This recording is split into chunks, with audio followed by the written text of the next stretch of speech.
चिंतन तुषार प्रस्तुत. गुरुर्ब्रह्मा गुरुर्विष्णू गुरुर्देवो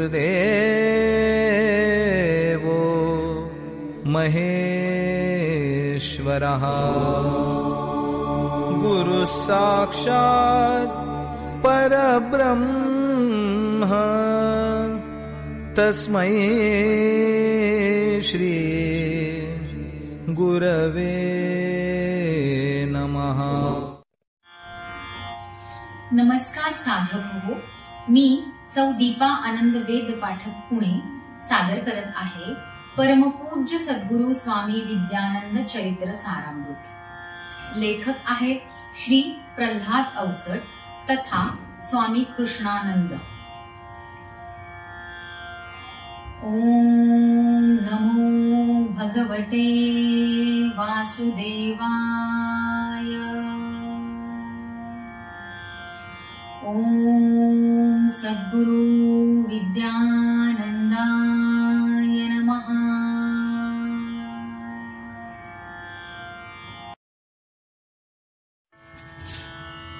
पर्व 21.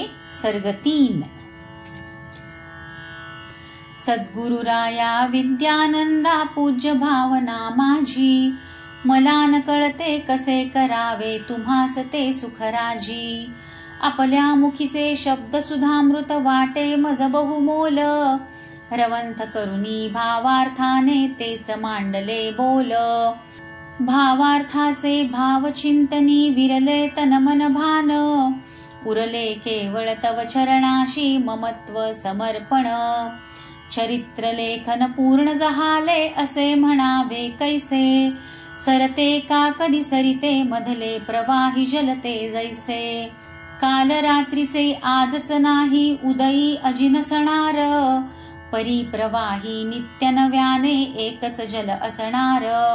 संत चरित्रे तशीच असती संतत त्याची धार, जो कोणी येई ह्याच तिरासी होई तया आधार. आधाराविण वृक्ष वेलिना नर आधारे नार, धरे सहित ती ग्रह नक्षत्रे गगनतया आधार. जन्म मानवी मुळात असतो दुःखाचे कारण, बुडत्या काळी तशीच सौखे आधारा कारण. काळीची ना होई होडी साहिन लाटा भार, सुख दुःखाच्या महासागरी जीवची निराधार. कोणी नाही जगती त्यांना देवचितो आधार, निराधार या आकाशाचा तोच घेतसे भार. भार घेतसे देव परी तो निर्गुण निराकार, भूलोकीचे देव संत ते सगुण निसाकार. ज्ञानाचे ते असती सागर कल्पतरुही तेच, म्हणून सेवा या संतांची जीवा तारक हेच. सगुण चरित्रे परम पवित्रे संतांची या गावी, तनामनाची शुद्धी होतसे संतांच्या या गावी. संत गावीचा सुवास घडता देह भावतो विरतो, अहम भावतो जीवा सोडतो आत्मभावतो उरतो. आत्मभावी त्या आत्मानंदी कोहम कोहम कळतो, कोहम सोहम शब्दची सारे तोची आकळतो. सद्गुरुराया नमन तुम्हाला पूज्य भावना माझी, मला न कळते कसे पुजावे तुम्हास ते सुखराजी. तुम्हीच धरिले मज हाताशी सेवा संधी दिधली, संधी साधू मी निरहंकारे घटी अशी साधली. सूत्र नियोजन कार्य प्रयोजन संयोजन ते काही, आविष्कार ते अल्पगुणांचे तव चरणी मी वाही. आपुल्या संगे यात्रिक झालो गावो गावी फिरलो, सत्संगातून बंधुजनांच्या भावे मी भारलो. गुरुची महता मला न ठावे त्यातून एक कळाले, एक धरावा गुरु अंतरी म्हणती जे आकळले. गुरुज्ञानाचे असती सागर दया दयार्णव असती, गुरु कृपेला पात्र होती जे नित्य गुरुला भजती. वात्सल्याचा नित्य उमाळा तसा जिव्हाळा पोटी. येई कळवळा भक्तलळा तो शब्द कळाये ओठी. म्हणून जाणते जया व्हायचे त्याने गुरुसी भजावे. मूळ सिंचने शाखा पल्लव तैसे मन सजवावे. मन ही मनुष्या कारण असते बंधनात ते नेई. तेची मन हे साधन होते मुक्त दशा त्या देई.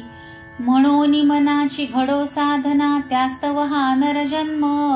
विषय विकारा अधीन होता व्यर्थ जाय तो जन्म. सर्व संत हे एक सांगती करी रे स्वाधीन मन. गुरुचरणाशी असो समर्पित सारे हे जीवन. गुरुकृपेने होई ज्ञान ते नश्वर ईश्वर समजे. समजून येता अंतर्मनी ते कार्य तयाचे उमजे. गुरु कृपेस्तव गुरुसी स्मरावे गुरु एकती शक्ती. त्या शक्तीची एकच युक्ती गुरुमुखीची उक्ती. उक्ती म्हणजे शब्द न केवळ असते ते आचरण. आधी केले मग सांगितले म्हणून तयाचे स्मरण. त्या स्मरणाचे स्मरणामधुनी चिंतन मनी जे घडले. शब्द रूप ते याच निमित्ते चरित्र लेखन घडले. स्वप्नी स्त्रवले शब्दची पहिले ध्यानी मनी ते नसता. अंतर्मनीची स्त्रवे प्रेरणा धरिला ध्यास हि चित्ता. पर्व 21 सर्ग 3 समाप्त.